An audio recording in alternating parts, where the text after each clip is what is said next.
ಎಐಗೆ ಉದ್ಯೋಗ ನಷ್ಟ. 3 ತಿಂಗಳಲ್ಲಿ 92,000 ಉದ್ಯೋಗಿಗಳಿಗೆ ಗೇಟ್ ಪಾಸ್.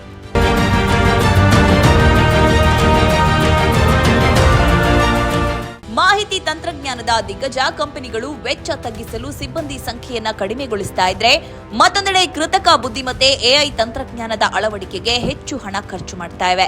ಅಮೆರಿಕ ಮೂಲದ ಐಟಿ ಕಂಪನಿಗಳು ದೊಡ್ಡ ಪ್ರಮಾಣದಲ್ಲಿ ಉದ್ಯೋಗ ಕಡಿತ ಮಾಡ್ತಾ ಇದ್ದು, 2026ರ ಮೊದಲ 4 ತಿಂಗಳಲ್ಲೇ 92,000 ಟೆಕ್ಕಿಗಳನ್ನ ಕೆಲಸದಿಂದ ತೆಗೆದುಹಾಕಲಾಗಿದೆ. ಈ ಪ್ರಕ್ರಿಯೆ ಇಲ್ಲಿಗೆ ನಿಲ್ಲುವುದಿಲ್ಲ. ಮುಂಬರುವ ದಿನಗಳಲ್ಲಿ ಉದ್ಯೋಗ ಕಡಿತದ ಹಾವಳಿ ಮುಂದುವರಿಯಲಿದ್ದು, ಹಲವು ಹುದ್ದೆಗಳೇ ರದ್ದಾಗಲಿವೆ ಎಂದು ಕ್ಷೇತ್ರ ತಜ್ಞರು ಎಚ್ಚರಿಸಿದ್ದಾರೆ. ಐಟಿ ವಲಯದಲ್ಲಿ 2020ರಿಂದ ಈವರೆಗೆ 9 ಲಕ್ಷ ಉದ್ಯೋಗಿಗಳು ಕೆಲಸ ಕಳೆದುಕೊಂಡಿದ್ದಾರೆ. ಹೌದು, ಮಾಹಿತಿ ತಂತ್ರಜ್ಞಾನದ ದಿಗ್ಗಜ ಕಂಪನಿಗಳು ವೆಚ್ಚ ತಗ್ಗಿಸಲು ಸಿಬ್ಬಂದಿ ಸಂಖ್ಯೆಯನ್ನ ಕಡಿಮೆಗೊಳಿಸ್ತಾ ಇದ್ರೆ, ಮತ್ತೊಂದೆಡೆ ಕೃತಕ ಬುದ್ಧಿಮತ್ತೆ ಎಐ ತಂತ್ರಜ್ಞಾನದ ಅಳವಡಿಕೆಗೆ ಹೆಚ್ಚು ಹಣ ಖರ್ಚು ಮಾಡುತ್ತಿವೆ. ಅಮೆರಿಕ ಮೂಲದ ಐಟಿ ಕಂಪನಿಗಳು ದೊಡ್ಡ ಪ್ರಮಾಣದಲ್ಲಿ ಉದ್ಯೋಗ ಕಡಿತ ಮಾಡ್ತಾ ಇದ್ದು, 2026ರ ಮೊದಲ 4 ತಿಂಗಳಲ್ಲೇ 92,000 ಟೆಕ್ಕಿಗಳನ್ನ ಕೆಲಸದಿಂದ ತೆಗೆದುಹಾಕಲಾಗಿದೆ. ಈ ಪ್ರಕ್ರಿಯೆ ಇಲ್ಲಿಗೆ ನಿಲ್ಲುವುದಿಲ್ಲ. ಮುಂಬರುವ ದಿನಗಳಲ್ಲಿ ಉದ್ಯೋಗ ಕಡಿತದ ಹಾವಳಿ ಮುಂದುವರಿಯಲಿದ್ದು, ಹಲವು ಹುದ್ದೆಗಳೇ ರದ್ದಾಗಲಿವೆ ಎಂದು ಕ್ಷೇತ್ರ ತಜ್ಞರು ಎಚ್ಚರಿಸಿದ್ದಾರೆ. ಐಟಿ ವಲಯದಲ್ಲಿ 2020ರಿಂದ ಈವರೆಗೆ 9 ಲಕ್ಷ ಉದ್ಯೋಗಿಗಳು ಕೆಲಸ ಕಳೆದುಕೊಂಡಿದ್ದಾರೆ. ಕಳೆದ 1 ವರ್ಷದಿಂದ ಜಾಗತಿಕವಾಗಿ ಆರ್ಟಿಫಿಷಿಯಲ್ ಇಂಟೆಲಿಜೆನ್ಸ್ ಎಐ ಪ್ರಭಾವ ಹೆಚ್ಚುತ್ತಿದ್ದು, ಅಮೆರಿಕ ಒಂದರಲ್ಲೇ ಪ್ರತಿ ತಿಂಗಳು ಸರಾಸರಿ 16,000 ಜನರು ಕೆಲಸ ಕಳೆದುಕೊಳ್ತಾ ಇದ್ದಾರೆ.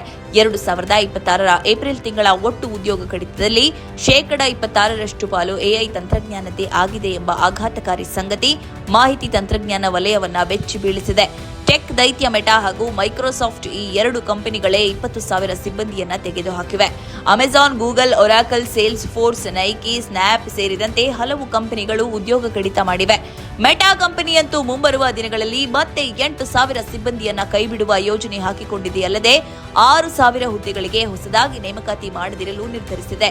ಮೈಕ್ರೋಸಾಫ್ಟ್ ಕಂಪನಿ ತನ್ನ ಅಮೆರಿಕದ ಉದ್ಯೋಗಿಗಳಲ್ಲಿ 7% ಮಂದಿಗೆ ಸ್ವಯಂ ವೃತ್ತಿ ಪಡೆದುಕೊಳ್ಳುವಂತೆ ಹೇಳಿದೆ. ನೈಕಿ 1,400 ಹುದ್ದೆಗಳನ್ನೇ ರದ್ದು ಮಾಡಿದೆ. ಬ್ಲಾಕ್ ಮತ್ತು ಕಾಯಿನ್ ಬೇಸ್ ನಂತಹ ಪ್ರಮುಖ ಕಂಪನಿಗಳು ಎಐ ಬಳಕೆಯಿಂದ ಕಡಿಮೆ ಸಿಬ್ಬಂದಿಯೊಂದಿಗೆ ಕೆಲಸ ಮಾಡಲು ಮುಂದಾಗಿವೆ. ಬ್ಲಾಕ್ ಕಂಪನಿಯು ತನ್ನ ಸಿಬ್ಬಂದಿ ಸಂಖ್ಯೆಯಲ್ಲಿ 40% ಕಡಿತ ಮಾಡಿದೆ. ಎಐ ಪ್ರಭಾವ ಹೆಚ್ಚುತ್ತಿರುವ ಕ್ಷೇತ್ರಗಳಲ್ಲಿ ಯುವ ನೌಕರರ ಉದ್ಯೋಗದ ಬೆಳವಣಿಗೆಯ ದರವು 16% ಕುಂಠಿತಗೊಂಡಿದೆ. ಎಐ ಬಳಕೆ ಹೆಚ್ಚಿರುವುದರಿಂದ ಪ್ರೋಗ್ರಾಮಿಂಗ್, ಅಕೌಂಟಿಂಗ್, ಕಾನೂನು ನೆರವು ಮತ್ತು ಗ್ರಾಹಕ ಸೇವೆ ಸೇರಿದಂತೆ ಹಲವು ಕ್ಷೇತ್ರಗಳು ಅಪಾಯ ಎದುರಿಸುತ್ತಾ ಇವೆ. ಜಾಗತಿಕವಾಗಿ 30 ಕೋಟಿ ಉದ್ಯೋಗಿಗಳ ಮೇಲೆ ಎಐ ಪರಿಣಾಮ ಬೀರಲಿದೆ ಎಂದು ಅಧ್ಯಯನಗಳು ತಿಳಿಸಿವೆ. ಆದರೆ ಇದು ಸಂಪೂರ್ಣವಾಗಿ ಕೆಲಸಗಳನ್ನ ಕಸಿದುಕೊಳ್ಳುವ ಬದಲಿಗೆ ಕೆಲಸ ಮಾಡುವ ವಿಧಾನವನ್ನು ಬದಲಿಸ್ತಾ ಇದೆ. ಮುಂಬರುವ 5 ವರ್ಷಗಳಲ್ಲಿ ಅಮೆರಿಕದ 10% 15% ಉದ್ಯೋಗಿಗಳು ಸಂಪೂರ್ಣವಾಗಿ ಬದಲಾಗಲಿವೆ. ವಿಶ್ವ ಆರ್ಥಿಕ ವೇದಿಕೆ ಪ್ರಕಾರ ಉದ್ಯೋಗ ಮಾರುಕಟ್ಟೆಯ ಮೇಲೆ ಎಐ ಪರಿಣಾಮವು ಮಿಶ್ರಿತವಾಗಿದೆ. 2030ರ ವೇಳೆಗೆ ಜಗತ್ತಿನಾದ್ಯಂತ 9.2 ಕೋಟಿ ಉದ್ಯೋಗಗಳು ಎಐ ಮತ್ತು ತಂತ್ರಜ್ಞಾನದ ಬದಲಾವಣೆಯಿಂದಾಗಿ ಸ್ಥಳಾಂತರಗೊಳ್ಳಬಹುದು ಅಥವಾ ರದ್ದಾಗಬಹುದು ಎಂದು ಅಂದಾಜಿಸಲಾಗಿದೆ. ಇದೇ ಅವಧಿಯಲ್ಲಿ ಎಐ ತಂತ್ರಜ್ಞಾನವು ಹೊಸ ಉದ್ಯೋಗಗಳನ್ನು ಸೃಷ್ಟಿಸುವ ನಿರೀಕ್ಷೆ ಇದೆ. ಮಾನಸಿಕ ಆರೋಗ್ಯದ ಮೇಲೆ ಪರಿಣಾಮ.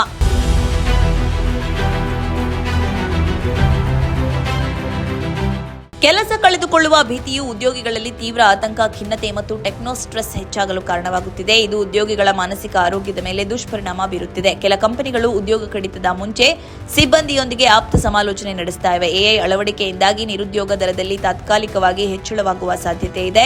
ಆದಾಗ್ಯೂ ಇದು ಕೇವಲ ಉದ್ಯೋಗಗಳ ನಷ್ಟವಲ್ಲ, ಬದಲಿಗೆ ಹೊಸ ರೀತಿಯ ಕೌಶಲಗಳನ್ನು ಹೊಂದಿರುವ ಉದ್ಯೋಗಿಗಳ ಸೃಷ್ಟಿಗೆ ನಾಂದಿ ಹಾಡಲಿದೆ. ಭವಿಷ್ಯದಲ್ಲಿ ಕೆಲಸಗಾರರು ಹೊಸ ತಂತ್ರಜ್ಞಾನಕ್ಕೆ ಒಗ್ಗಿಕೊಳ್ಳುವುದು ಅನಿವಾರ್ಯವಾಗಲಿದೆ. ಐಟಿ ರಂಗದಲ್ಲಿ ಬದಲಾವಣೆ. ಹಿಂದೆ ಕೋಡಿಂಗ್ ಮಾಡಲು ದಿನಗಟ್ಟಲೆ ಸಮಯ ಬೇಕಾಗ್ತಾ ಇತ್ತು, ಆದರೆ ಈಗ ಎಐ ಸಹಾಯಕಗಳು ಈ ಪ್ರಕ್ರಿಯೆಯನ್ನು ವೇಗಗೊಳಿಸಿವೆ.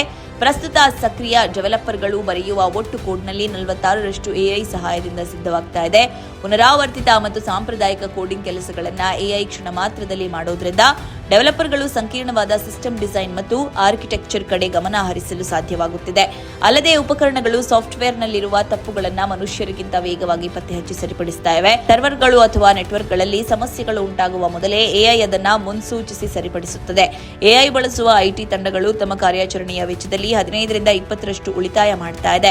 ಎಐ ಐಟಿ ಕ್ಷೇತ್ರವನ್ನು ಕಡಿಮೆ ಕೆಲಸ ಹೆಚ್ಚು ಫಲಿತಾಂಶ ಎಂಬ ದಿಕ್ಕಿನತ್ತ ಕೊಂಡೊಯ್ಯುತ್ತಿದೆ.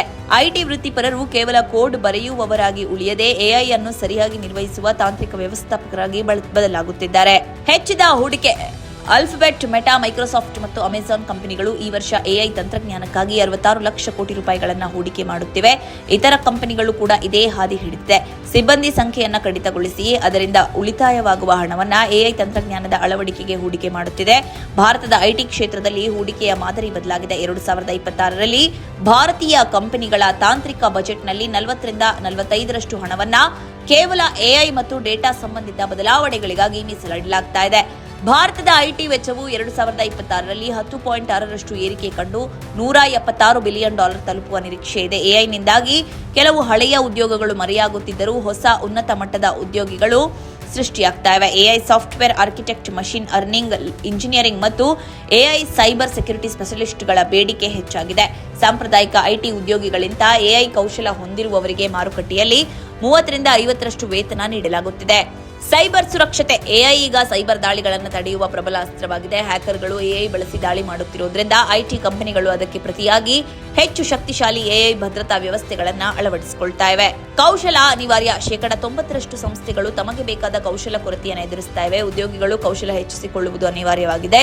ಎಐ ಬಳಸುವ ಉದ್ಯೋಗಿಗಳು ವಾರಕ್ಕೆ ಸರಾಸರಿ 12 ಗಂಟೆಗಳ ಸಮಯವನ್ನು ಉಳಿಸ್ತಾ ಇದ್ದಾರೆ ಮತ್ತು ಅವರ ಉತ್ಪಾದಕತೆ 25% ಹೆಚ್ಚಾಗಿದೆ. ವರದಿಗಳ ಪ್ರಕಾರ ಮಹಿಳೆಯರು ಹೆಚ್ಚಾಗಿರುವ ಆಡಳಿತಾತ್ಮಕ ಮತ್ತು ಕ್ಲರಿಕಲ್ ಹುದ್ದೆಗಳನ್ನು ಎಐನಿಂದ ಹೆಚ್ಚು ಬಾಧಿತವಾಗುವ ಸಾಧ್ಯತೆ ಇದೆ. 70-75% ಮಹಿಳಾ ಉದ್ಯೋಗಿಗಳು ಈ ಅಪಾಯದ ವ್ಯಾಪ್ತಿಯಲ್ಲಿದ್ದಾರೆ.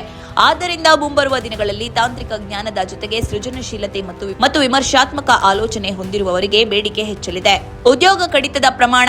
ಎಐ ಅಳವಡಿಕೆಯಿಂದ 2026ರ ಮೊದಲ 3 ತಿಂಗಳಲ್ಲೇ ಜಾಗತಿಕವಾಗಿ 92,000ಕ್ಕೂ ಹೆಚ್ಚು ಉದ್ಯೋಗ ಕಡಿತಗಳು ನಡೆದಿವೆ. ಭಾರತದಲ್ಲಿ ಎಐ ಸಂಬಂಧಿತ ಉದ್ಯೋಗ ಕಡಿತವು ಸೀಮಿತವಾಗಿದ್ದರೂ ಕಳೆದ 4 ತಿಂಗಳಲ್ಲಿ 2,000ಕ್ಕೂ ಲೇ ಆಫ್ಗಳು ಆಗಿವೆ. ಸಾಂಪ್ರದಾಯಿಕ ಐಟಿ ಸೇವೆಗಳಲ್ಲಿ ನೇಮಕಾತಿ ಪ್ರಕ್ರಿಯೆ ಮಂದಗತಿಯಲ್ಲಿದೆ. 80% ಗ್ರಾಹಕ ಸೇವಾ ಕಾರ್ಯಗಳು ಮುಂದಿನ ಕೆಲವು ವರ್ಷಗಳಲ್ಲಿ ಸ್ವಯಂಚಾಲಿತಗೊಳ್ಳುವ ಸಾಧ್ಯತೆ ಇದೆ.